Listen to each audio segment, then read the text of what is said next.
आज का जो टॉपिक है वाई इंटरनेशनल ट्रेड, क्यों इंटरनेशनल ट्रेड हमें करना है, क्या इसकी नीड है।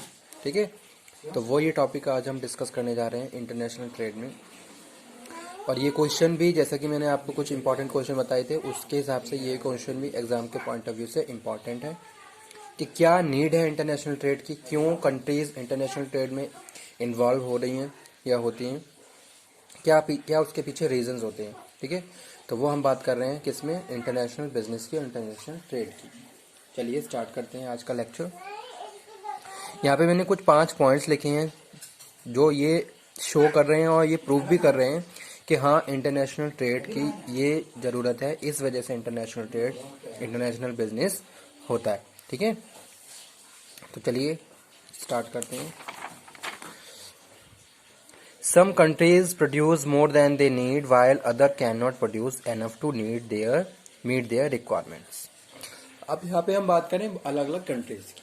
ठीक है, तो बहुत सारी कंट्रीज हैं। सारी कंट्रीज क्या हैं, कुछ उनमें से कुछ कंट्रीज तो बहुत कंट्रीज क्यों है मोर देन प्रोड्यूस कर सकती हैं। ठीक है, जैसे कि जो भी हमारे पास रिसोर्सेज है उसके हिसाब से हमारा प्रोडक्शन होता है। हमारे पास जो भी रिसोर्सेज अवेलेबल हैं उसी के हिसाब से हम प्रोडक्शन करते हैं। और जो रिसोर्स हमारे पास नहीं है, उन जो भी रिसोर्स हमारे पास अवेलेबल नहीं है लेकिन मार्केट में डिमांड है, तो मार्केट की डिमांड को सेटिस्फाई करने के लिए हमें उन सारी चीज़ों का इंपोर्ट दूसरे देशों से करना पड़ता है।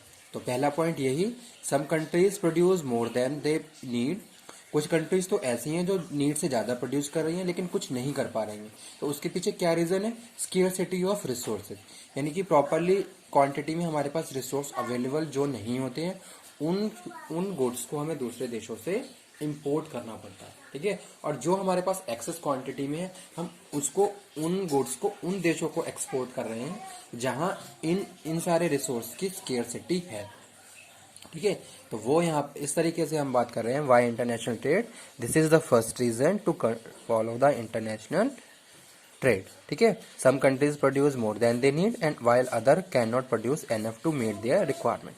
जैसे हमें बात करता हूँ इंडिया की, तो इंडिया में क्या है, अगर ट्री प्रोडक्शन की बात करो तो अच्छे से होता है।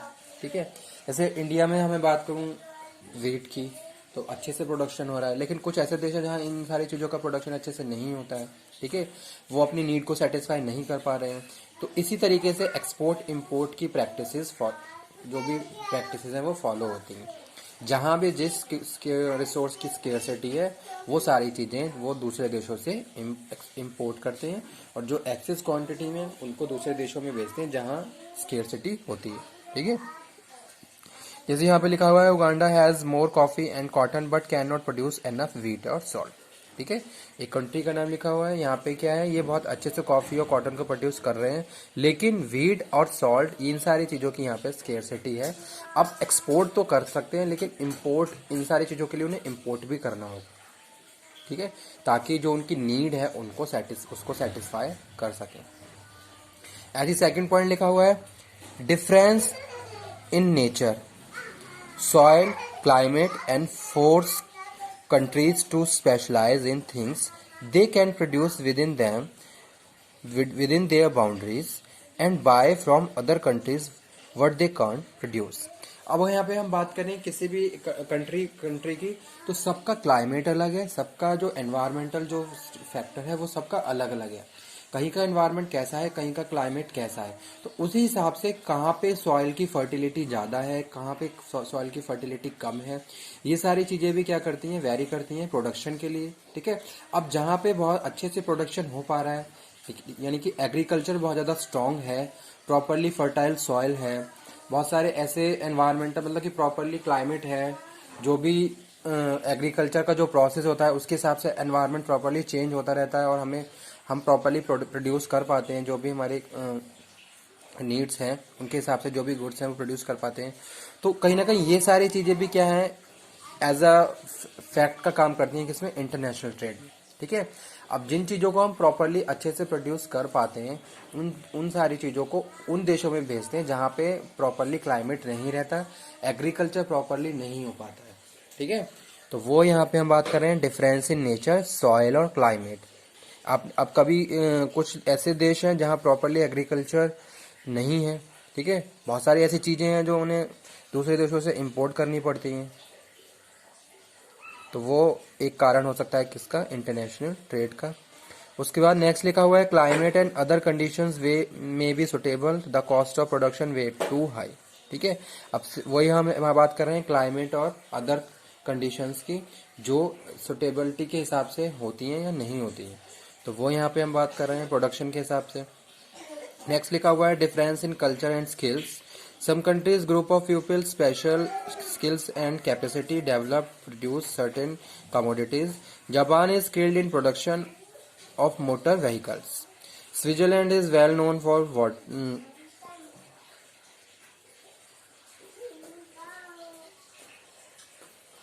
water products. ठीक है, यहाँ पे ये छोड़ दीजिए, ये लिखा हुआ है Japan is skilled in production of motor vehicle. अब यहाँ पे हम बात कर रहे हैं डिफरेंस इन स्किल्स।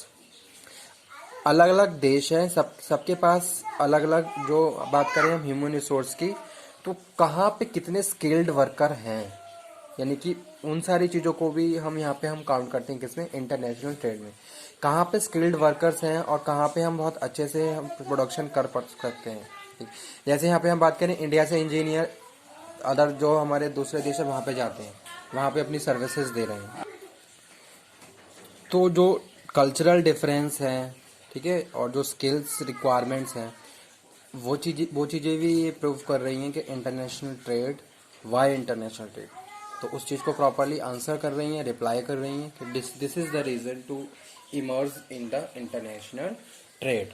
तो वो यहाँ पे हम बात कर रहे हैं। यहाँ पे एग्जांपल मैंने कोट किया है, Japan is skilled in production of motor vehicles. ठीक है, तो कहीं ना कहीं एक स्पेशलाइजेशन है हर देश का अपने आप में कि वहाँ पे क्या चीज़ प्रॉपरली किस हिसाब से प्रोड्यूस की जाती है। ठीक है, एक स्पेशलाइजेशन हो गया है, जोग्राफिकल डिस्पर्जन हो गया है। ठीक है, तो उस हिसाब से भी हम यहाँ पे काउंट कर सकते हैं इंटरनेशनल ट्रेड को। तो नेक्स्ट लिखा हुआ है यहाँ पे जैसे uneven distribution of factor production makes countries not to be self-sufficient. Hence, international trade increase choice of goods and raise the standard of living people within the country. तो यहाँ पे हम बात करें पहली चीज, raise the standard of living, varieties of goods and services availability. This is the reason. ठीक है, कस्टमर के लिए varieties of goods and services की अवेलेबिलिटी हो पाई है किसकी वजह से, इंटरनेशनल ट्रेड की वजह से। और कहीं ना कहीं जब varieties of goods and services available है इन द मार्केट, तो जो इंटरनेशनल मार्केट है कहीं ना कहीं इसकी वजह से क्या है, हमारा लिविंग स्टैंडर्ड चेंज होता जा रहा है। ठीक है, क्यों, हमारी बहुत सारी जो हमारी वांट और डिजायर है वो सेटिस्फाई हो रही है just because of the availability of goods and services. ठीक है, तो वो यहाँ पे हम बात कर रहे हैं uneven distribution of factors of production makes countries not to be self-sufficient. Hence, international trade increase choice of goods and raise the living standard. ठीक है, पहली चीज ये